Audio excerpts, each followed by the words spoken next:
उपस्थित सर्व मान्यवरांचे मी शीतल सचिन नरे माझ्या जिल्हा परिषद प्राथमिक शाळा मुसळतर्फे सर्वांचे हार्दिक स्वागत करते।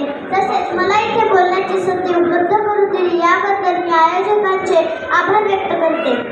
खरे तर मी आज या कार्यक्रमाच्या निमित्ताने जे बोलणार आहे ते भाषण नसून आमच्या भावना आहेत। भावनेच्या भरात माझे काही चुकले असेल तर सर्वांनी ते मोठ्या मनाने माफ करावे।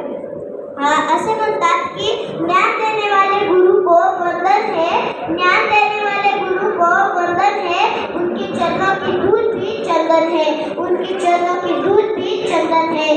आज आमच्या शाळेतील तरुणांना लाजवेल असे काम करणाऱ्या आमच्या मुख्याध्यापिका उकिडे मॅडम यांचा हा सेवानिवृत्तीचा कार्यक्रम आहे। उकिडे मॅडम म्हटले की डोळ्यासमोर तीक्ष्ण नजर आणि करारा आवाज असलेली मूर्ती उभी राहते। त्याच तीक्ष्ण नजरेतून त्यांनी आम्हाला कितीतरी वेळा उतरले आहे, कितीतरी वेळा कौतुकाची थाप आणि सर्वांगीण विकासाची प्रेरणा दिली। असं म्हणतात की ज्या घरचा कर्ता व्यक्ती चांगला असेल तर ते घर नावलौकिक होते, ज्या गाडीचा ड्रायव्हर चांगला असेल तर ती गाडी योग्य मार्गाने सुरक्षित जाते, ज्या नौकेचा नावाडी चांगला असेल तर ती नौका किनाऱ्याला लागते, तसेच ज्या शाळेचा मुख्याध्यापक चांगला असेल तर ती शाळा आदर्श झाल्याशिवाय राहत नाही। असंच आमच्या मुख्याध्यापिका उकिडे मॅडम या आमच्या कुसुम शाळेला लाभल्या हे आम्ही आमचे भाग्य समजतो। त्या स्वतः इतक्या कर्तृत्ववान आहेत की त्यांच्या सहकार्यांना तुम्ही हे काम करा अशी म्हणायची वेळ सुद्धा येत नाही। त्या खूप छान काम करतात। आज आमच्या शाळेतल्या शिक्षकांची ती उत्कृष्ट बनली ती म्हणजे उकिडे मॅडममुळे।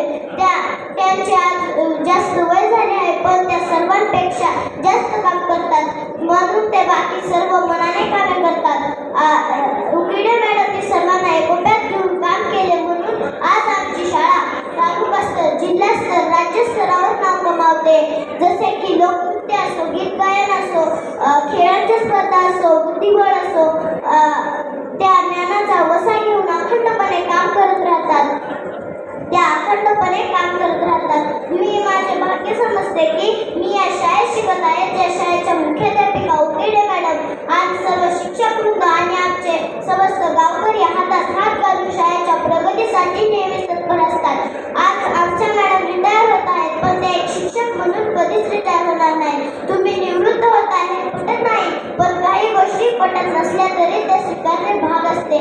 तुम्हाला पुढील आयुष्य निरामय, सुखशांती आणि प्रेमाने भरलेले जावो, तुम्हाला दीर्घायुष्य लाभो अशी दत्तचरणी प्रार्थना करते। तसे मला इथे बोलण्याची, मान्यवरांच्या उपस्थितीत बोलण्याची संधी दिली याबद्दल आयोजकांचे मी मनापासून आभार व्यक्त करते। धन्यवाद।